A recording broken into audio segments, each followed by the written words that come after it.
Hello guys, good morning all of you guys. आपके प्यारे से यूट्यूब चैनल जी chemistry classes में आपका बहुत बहुत स्वागत, बहुत बहुत अभिनंदन। मैं हूं केमिस्ट्री एक्सपर्ट दीपदत्त गंगवार। दोस्तों, मेरे चैनल को लगातार सब्सक्राइब करते रहें, वीडियोज को लगातार शेयर करते रहें और देखते रहें।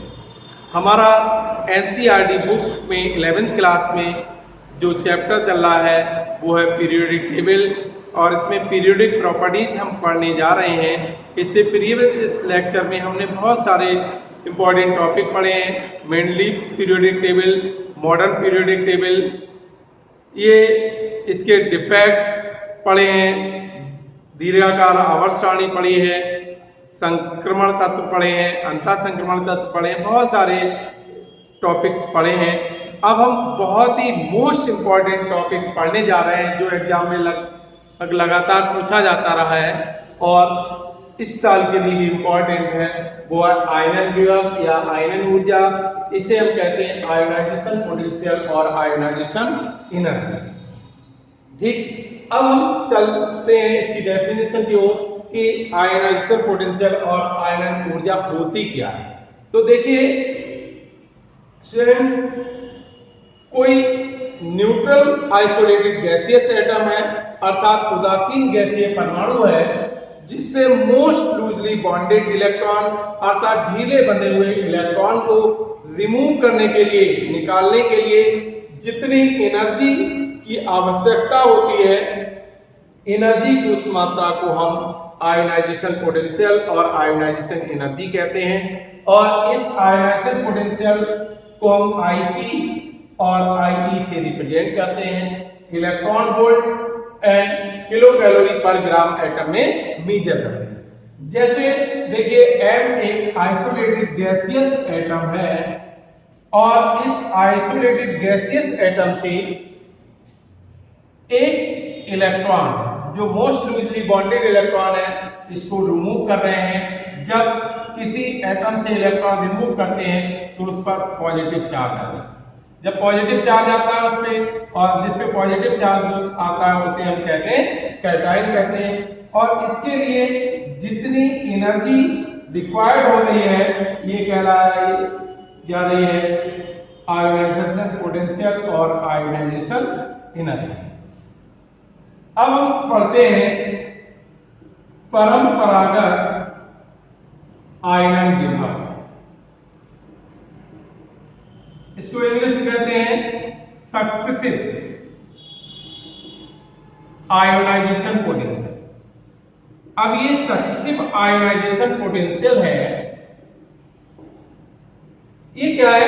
देखिए, आप किसी आइसोलेटेड गैसियस एटम से एक इलेक्ट्रॉन रिमूव करते हैं तो उस पर क्या आता है? एक पॉजिटिव चार्ज आता है। जब पॉजिटिव चार्ज आता है तो इसे हम क्या कहते हैं? कैटाइन। और कैटाइन बनता है। इस कैटाइन के बनने में जितनी एनर्जी रिक्वायर्ड होती है, आवश्यक होती है एनर्जी की, उस क्वांटिटी को हम कहते हैं फर्स्ट आयोनाइजेशन पोटेंशियल, प्रथम आयनन ऊर्जा या प्रथम आयनन विभव। और आप जानते हैं आयोनाइजेशन पोटेंशियल को हम आईपी से रिप्रेजेंट करते हैं, इसीलिए फर्स्ट आयोनाइजेशन पोटेंशियल को हम कहेंगे IP1। ये क्या है? हमारा आइसोलेटेड गैसियस एटम है। अब देखिए ये कैटाइन है, इस कैटाइन से एक इलेक्ट्रॉन और रिमूव करेंगे तब इस पे क्या आ जाएगा? +2 चार्ज आ जाएगा। अर्थात ये कैटाइन जो है वो हाई पॉजिटिव आयन में क्या हो जाएगा? चेंज हो जाएगा। तब जितनी एनर्जी की रिक्वायरमेंट होगी उसको कहेंगे हम IP2 अर्थात सेकेंड आयोनाइजेशन पोटेंशियल कहेंगे। इसी प्रकार हाई पॉजिटिव आयन है, इससे हम एक इलेक्ट्रॉन और रिमूव करते हैं तब इसमें क्या हो जाएगा? M पे +3 चार्ज आ जाएगा, अर्थात ये और हाई पॉजिटिव आयन में चेंज हो जाएगा। तब जितनी एनर्जी की रिक्वायरमेंट होगी उसे हम कहेंगे IP3 अर्थात थर्ड आयोनाइजेशन पोटेंशियल कहेंगे। और इसी प्रकार third, fourth and fifth ionization potential energy होती है, जैसा कि आपको मैंने एग्जांपल देकर समझाया है। अब देखिए इसी प्रकार ये IP1 ये क्या फर्स्ट आयोनाइजेशन पोटेंशियल है, IP2 ये सेकंड आयोनाइजेशन पोटेंशियल है, IP3 अर्थात थर्ड आयोनाइजेशन पोटेंशियल है। अब इसका आयोनाइजेशन पोटेंशियल का जो क्रम है वो इस प्रकार होता है, फर्स्ट आयोनाइजेशन पोटेंशियल की वैल्यू कम होती है सेकंड आयोनाइजेशन पोटेंशियल से, और सेकंड आयोनाइजेशन पोटेंशियल की वैल्यू कम होती है थर्ड आयोनाइजेशन पोटेंशियल से। इसी प्रकार कैटाइन से हम क्या करते हैं, किसी जब आइसोलेटेड गैसियस एटम से एक इलेक्ट्रॉन रिमूव करते हैं तब वो कैटाइन में चेंज होता है, और कैटाइन से एक इलेक्ट्रॉन रिमूव करते हैं तब वो हाई पॉजिटिव आयन में चेंज होता है, और हाई पॉजिटिव आयन से फिर से एक इलेक्ट्रॉन रिमूव करते हैं तब वो M+3 आयन में चेंज हो जाता है। क्यों? क्योंकि हाई पॉजिटिव आयन में लोअर पॉजिटिव आयन की अपेक्षा इलेक्ट्रॉन की संख्या कम होने के कारण उस पर इफेक्टिव न्यूक्लियर चार्ज अर्थात प्रभावी नाभिकीय आवेश जो है वो क्या हो जाता है, अधिक हो जाता है, और न्यूक्लियस का आउटर मोस्ट सेल के इलेक्ट्रॉन अर्थात बाहर वाले इलेक्ट्रॉन पर आकर्षण अर्थात अट्रैक्शन जो है वो अधिक होने के कारण इलेक्ट्रॉन का निकलना क्या हो जाएगा, डिफिकल्ट हो जाएगा, और इसीलिए आयोनाइजेशन पोटेंशियल क्या हो जाएगा, आयन विभव बढ़ जाएगा। अब देखिए फैक्टर्स अफेक्टिंग आयोनाइजेशन पोटेंशियल, कौन कौन से फैक्टर्स हैं जो आयोनाइजेशन पोटेंशियल को प्रभावित करते हैं।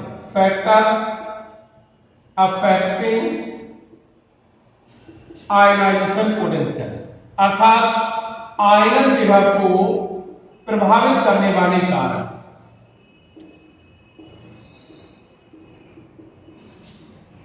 तो कौन कौन से फैक्टर हैं जो आयनन विभव को प्रभावित करते हैं। देखिए आयोनाइजेशन पोटेंशियल को, आयनन विभव को निम्न फैक्टर अफेक्टेड करते हैं, प्रभावित करते हैं। Number 1 nuclear charge. Nuclear charge बढ़ने से अर्थात नाभिकीय आवेश जिसे कहते हैं, नाभिकीय आवेश, जैसे जैसे न्यूक्लियर चार्ज बढ़ेगा इलेक्ट्रॉन का अर्थात न्यूक्लियस का आउटर मोस्ट सेल के इलेक्ट्रॉन पर आकर्षण बढ़ेगा, जिसलिए कोई इलेक्ट्रॉन को रिमूव करने के लिए अधिक एनर्जी की रिक्वायरमेंट होगी और आयोनाइजेशन पोटेंशियल बढ़ेगा। दूसरा है इलेक्ट्रॉनिक कॉन्फ़िगरेशन अर्थात इलेक्ट्रॉनिक विन्यास। इलेक्ट्रॉनिक विन्यास। तीसरा है साइज ऑफ द एटम, परमाणु का आकार। क्या है? परमाणु का आकार। और चौथा है स्क्रीनिंग इफेक्ट और शील्डिंग इफेक्ट। शील्डिंग इफेक्ट इसे हम कहते हैं आवरण प्रभाव या आवरणीय प्रभाव। और फिफ्थ है पेनिट्रेशन इफेक्ट।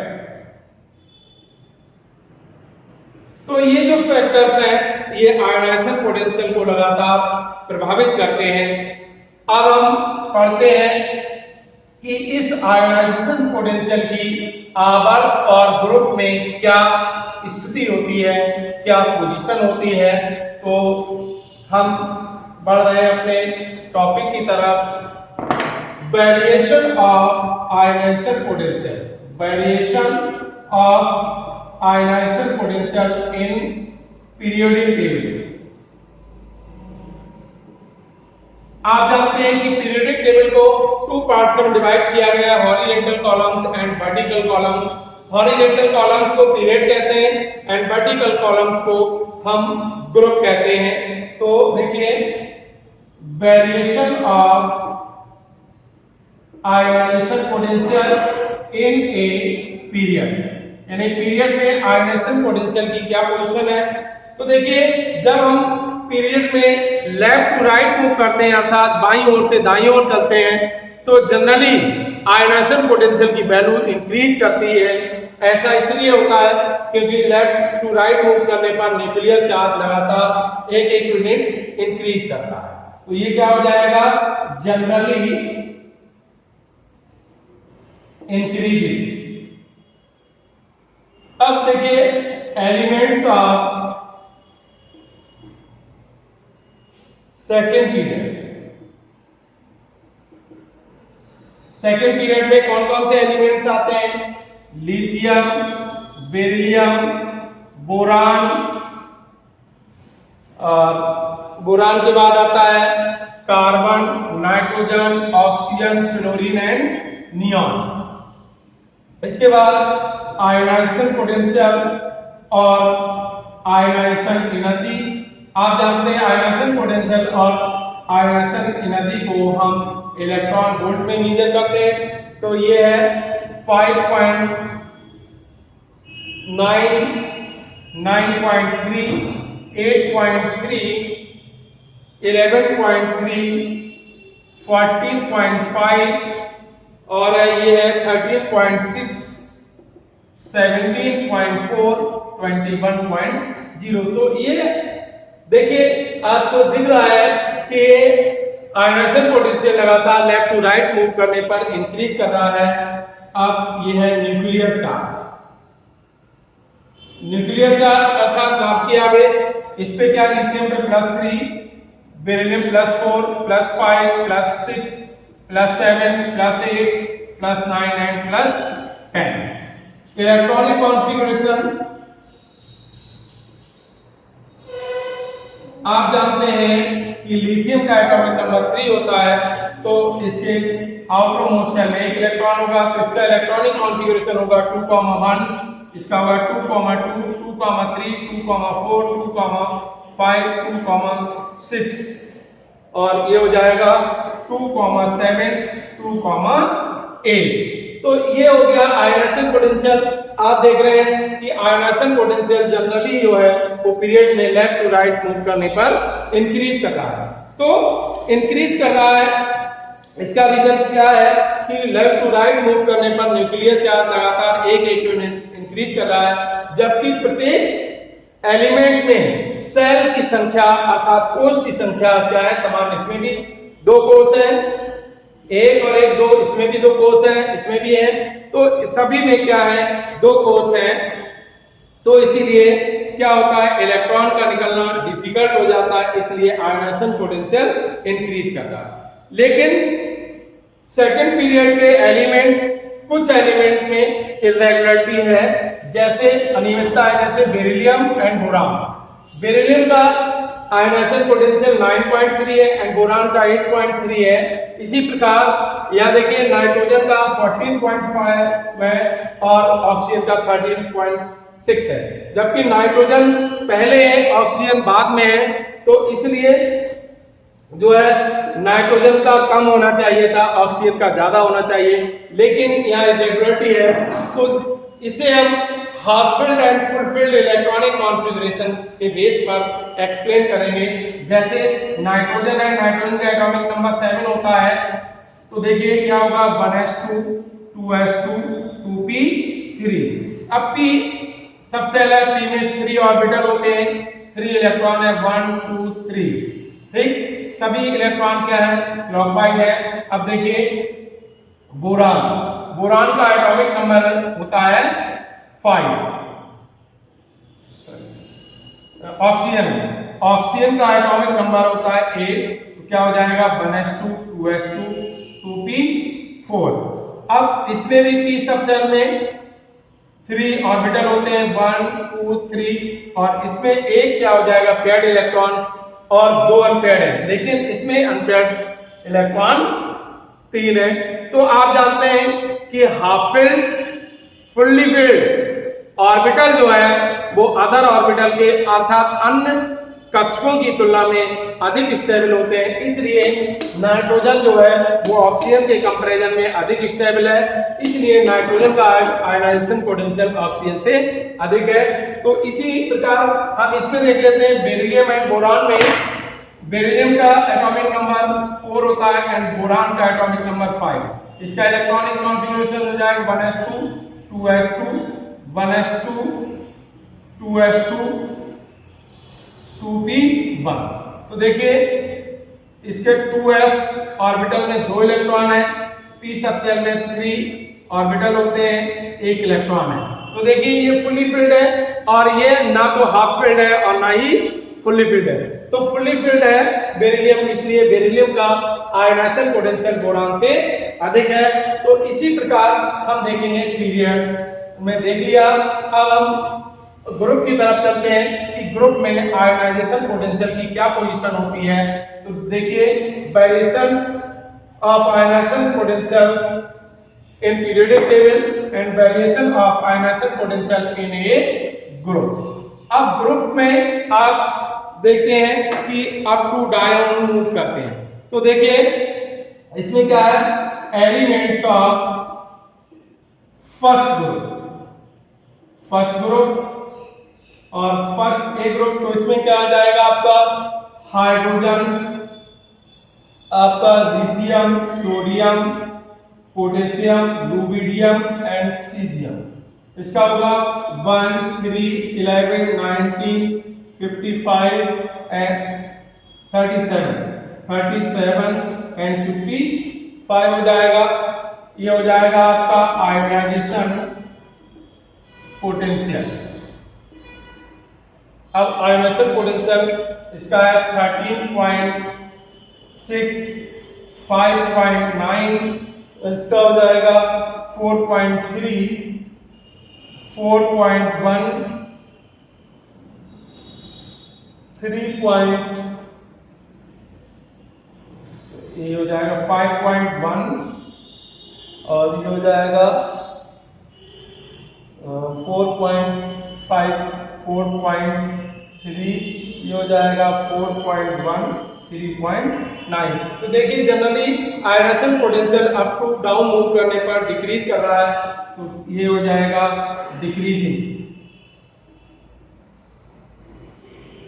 अब देखिए इसका इलेक्ट्रॉनिक कॉन्फ़िगरेशन क्या हो जाएगा, ये हो जाएगा आपका इलेक्ट्रॉनिक कॉन्फ़िगरेशन, यहाँ 1 आ जाएगा, यहाँ 2, 1 2, 8, 1 2 8 8 1 2 8 18 8 1 2 8 18 18 8 1। तो देखिए ऊपर से नीचे चलने पर लगातार एक एक सेल अर्थात एक एक कोष बढ़ रहा है, तो एटम का साइज क्या कर रहा है, इंक्रीज कर रहा है। जैसे जैसे एटम का साइज बढ़ता जाएगा, न्यूक्लियस का बाहर वाले इलेक्ट्रॉन पर आकर्षण बल क्या हो जाएगा, कम होता जाएगा। तो इसीलिए जो है किसी ग्रुप में जब हम ऊपर से नीचे चलते हैं तो आयनन विभव या आयनन ऊर्जा का मान बढ़ता है, क्योंकि परमाणु का आकार बढ़ने के कारण नाभिक का बाहर वाले कोर्स पर आकर्षण घटता है, जिससे इलेक्ट्रॉन को रिमूव करने के लिए बहुत कम ऊर्जा की आवश्यकता होती है। तो ये हमारा रहा variation of ionisation potential in a group. अब नेक्स्ट है स्क्रीनिंग इफेक्ट और शील्डिंग इफेक्ट। देखिए इसी में हमारा टॉपिक है स्क्रीनिंग इफेक्ट और शील्डिंग इफेक्ट। देखिए ये क्या होता है, इसको हम आवर्णीय प्रभाव कहते हैं। ये आपने पहले कि multi electronic system, multi electronic अर्थात बहु इलेक्ट्रॉनिक विन्यास में आउटर मोस्ट इलेक्ट्रॉन तथा न्यूक्लियस के बीच अट्रैक्शन होता है, यानी बाहरी कोश के इलेक्ट्रॉन और नाभिक के बीच क्या होता है, आकर्षण होता है, और इलेक्ट्रॉन इलेक्ट्रॉन के बीच क्या होता है, प्रतिकर्षण होता है।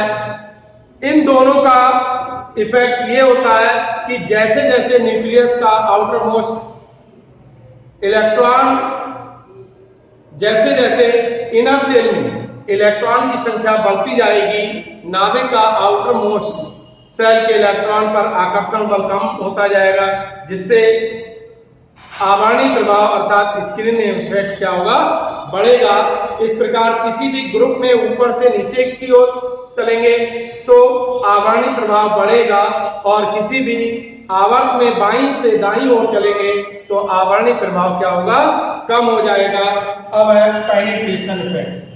पेनिट्रेशन इफेक्ट जिसे कहते हैं हम चुंबन प्रभाव कहते हैं। ये क्या होता है कि किसी एटम में s ऑर्बिटल के इलेक्ट्रॉन, देखिए ये न्यूक्लियस है, न्यूक्लियस के बाद ये s ऑर्बिटल है, ये p है, और ये d ऑर्बिटल है, एंड ये f ऑर्बिटल। तो किसी एटम में न्यूक्लियस यानी s ऑर्बिटल के इलेक्ट्रॉन p ऑर्बिटल के इलेक्ट्रॉन की अपेक्षा अधिक पास होते हैं, p ऑर्बिटल के इलेक्ट्रॉन d ऑर्बिटल की अपेक्षा अधिक पास होते हैं, d ऑर्बिटल के इलेक्ट्रॉन f ऑर्बिटल की अपेक्षा अधिक पास होते हैं। इसलिए अर्थात s ऑर्बिटल के इलेक्ट्रॉन नाभिक के अधिक पास होते हैं, तो इसलिए अंदर वाले सेल से इलेक्ट्रॉन को रिमूव करने के लिए बहुत अधिक ऊर्जा की आवश्यकता होगी, इसलिए इलेक्ट्रॉन का निकलना डिफिकल्ट हो जाएगा। तो इस इफेक्ट को हम कहेंगे पेनिट्रेशन इफेक्ट कहेंगे, और अगला टॉपिक हम नेक्स्ट लेक्चर में लेकर आएंगे आपके समक्ष। मैं समझता हूं आपको बहुत अच्छी तरीके से समझ आया होगा, और इसलिए स्टूडेंट्स अगले टॉपिक की ओर हम चलेंगे।